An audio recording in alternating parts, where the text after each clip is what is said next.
ने बहुत ही सुंदर बात कही है। न जाने कौन से गुण पे दया निधि रीझ जाती हैं। भगवत प्राप्ति के लिए लोग अनेक योग साधनाएं और क्रियाएं करते रहे, हमेशा से करते आ रहे हैं और उनका जीवन भी व्यतीत हो जाता है, पर भगवान नहीं मिलते। और कभी कभी ऐसा होता है कि जिसको कुछ भी नहीं आता, कोई ग्रंथ नहीं आता, कोई योग नहीं आता, कोई तप नहीं करता, पर सरल होता है, सहज होता है, उसे भगवान अनायास मिल जाते हैं। ऐसे ही एक बड़ी मार्मिक कथा है भक्त अढ़ैया महाराज की। उनका नाम अढ़ैया कैसे पड़ा, ये भी एक बड़ी चिंतनीय बात है। दरअसल में बचपन से वो उनका भोजन का जो दायरा था वो थोड़ा ज़्यादा था और कम से कम 2.5 किलो एक टाइम में खाते थे। तो लोगों ने उनका नाम ढैया रख दिया। ढैया का मतलब 2.5 किलो।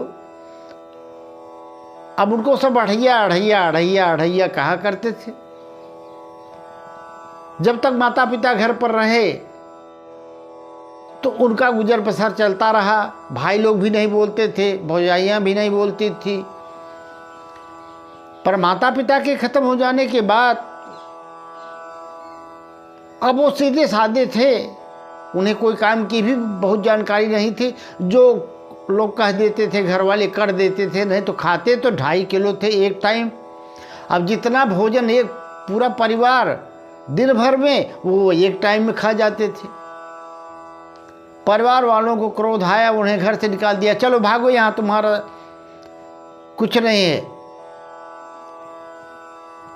तो काम के धाम के दुश्मन अनाज के 2.5 किलो खाते हुए एक टाइम कहाँ मिलेगा तुम्हारे लिए, हम लोग कहाँ से ले आए। आप बेचारे क्या करें। लेकिन एक बात है, जिसको कोई सहारा नहीं होता, संत सहारा हो जाते हैं। घर से निकल पड़े, ऐसे ही अचानक चलते चलते एक वन में पहुंच गए जहां एक आश्रम दिखा। अब वहां के महात्मा जी जो थे वो थोड़ा मोटे तगड़े थे। लालिमा उनके चेहरे से दिखाई पड़ रही थी। तो अढ़ैया दास जी ने देखा कि ये तो खाते पीते लगते हैं और भोजन की व्यवस्था यहाँ बढ़िया है। उन्होंने उनसे प्रणाम करके पूछा कि महाराज जी, आप हमको नौकर रख लीजिए, हम आपके यहाँ रहेंगे, जो आप सेवा कहेंगे करेंगे। पर महाराज जी ने कहा कि देखो, तुम्हें यहाँ कोई काम नहीं करना है, जो यहाँ का नियम है उसे निभाना है और जो सेवा बता देंगे वो करना पड़ेगा। भोजन करो। पर उसने साफ बता दिया कि महाराज मैं 2.5 किलो एक टाइम खाता हूँ। महाराज को भी थोड़ा मुस्कुराहट तो हुई, पर बोलो कोई बात नहीं, जहाँ हजारों कुंटल गेहूँ आटा चावल दाल रखे हैं वहाँ क्या मतलब है। महाराज ने रख लिया उसको। दूसरे दिन से गौचारण के लिए लगा दिया कि तुम गौचारण किया करो। अब वो वन में जाते तो जाते समय गुरुजी उनको 2.5 किलो आटा और चोखा आदि के लिए सामान दे दिया करते थे, गुड़ घी जो कुछ भी था सब कुछ। पर गुरुजी ने बताया कि देखो, वन में तुम्हें पहुंचाने कोई नहीं जाएगा, तुम वहाँ अपना स्वयं भोजन बना लेना और भगवान को भोग लगा करके, बिना उनको भोग लगाए तुम भोजन पाना नहीं, तुम अपना पा लेना, फिर शाम को आना। अब अढ़ैया जी गए, गुरु की बात टालें कैसे। गौएं चर रही थी, दोपहर का टाइम, भरी दोपहरी। कहीं से कुछ लकड़ी इकट्ठा की और उसमें भरता वगैरह बना लिया। 2.5 किलो आटा तैयार करके बाटी बना ली, बढ़िया सुगंधित, और बड़े बड़े पत्ते तोड़ लाए वन से। तोड़ करके भगवान का आवाहन करने लगे, गुरु जी के भगवान आइए भोग लगाइए, गुरु जी के भगवान आइए भोग लगाइए। ऐसा बोलने लगे, बार बार बोलने लगे।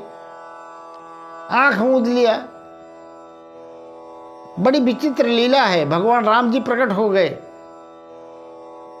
और प्रकट होकर के बोले, मैं आ गया, तुम्हारा गुरु जी का भगवान मैं ही हूँ, मैं भोग लगाऊंगा।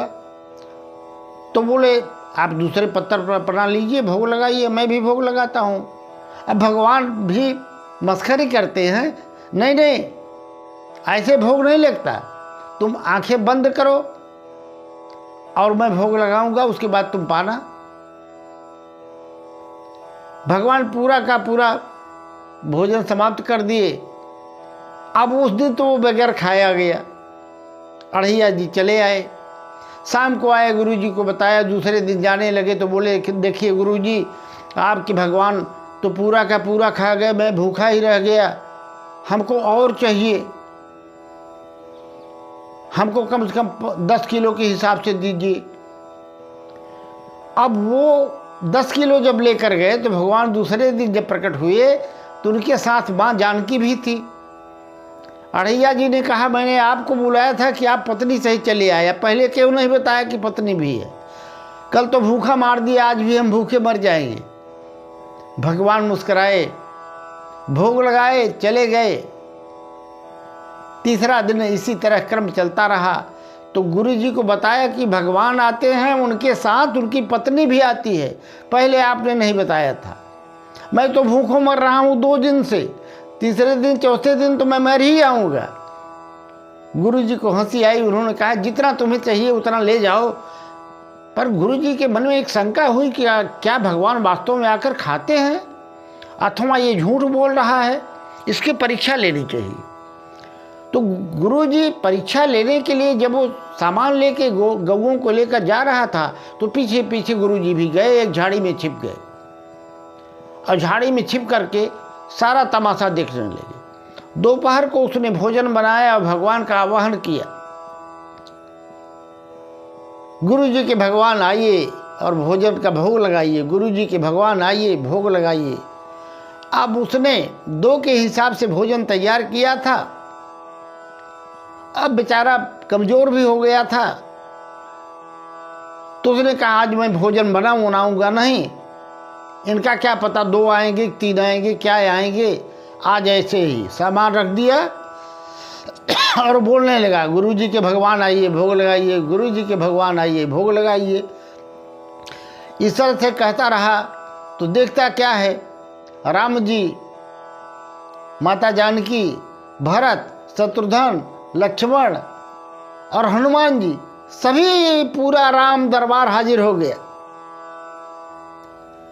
अब वो देखा, सरल सीधा साधा सरल आदमी ढैया, उसने कहा, देखो मैं पहले से ही जानता था कि आप पता नहीं कितने आओगे, इसलिए मैंने बनाया नहीं है।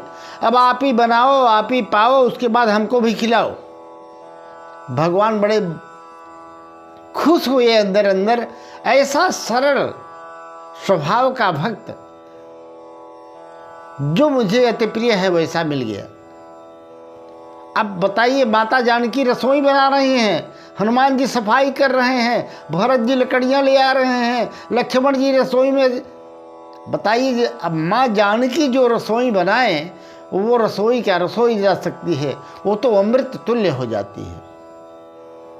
गुरु जी झाड़ी में से सारी बातें सुन रहे थे, उन्हें शंका हुई, तो वो जाकर के ढैया से बोले कि तुम किससे बात कर रहे हो, कौन भोजन बना रहा है, कौन खा रहा है, तुम किसको खिला रहे हो?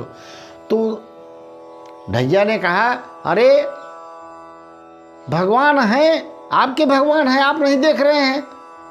गुरुजी ने कहा, मुझे नहीं दिखा रहे हैं, मुझे दिखाओ।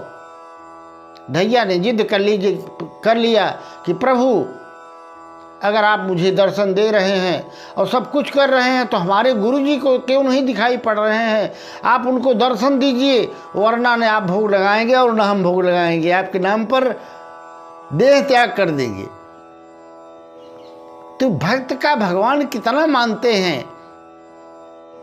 भगवान ने साक्षात दिव्य दृष्टि दी उनके गुरु को और गुरु जी दर्शन पाए भगवान का, धन्य हो गए और ढैया को हृदय से लगा लिया कि ऐसा शिष्य अगर मिल जाए तो गुरु का भी निस्तार हो जाता है, वह भी मुक्त हो जाता है। कहा जाता है कि गुरु के बिना मोक्ष नहीं मिलता, पर यह सिद्ध हो गया कि कभी कभी शिष्य ही गुरु को भगवान से मिलाता है। अगर वीडियो आपको अच्छा लगा हो तो जय श्री राम अवश्य लिख दीजिएगा।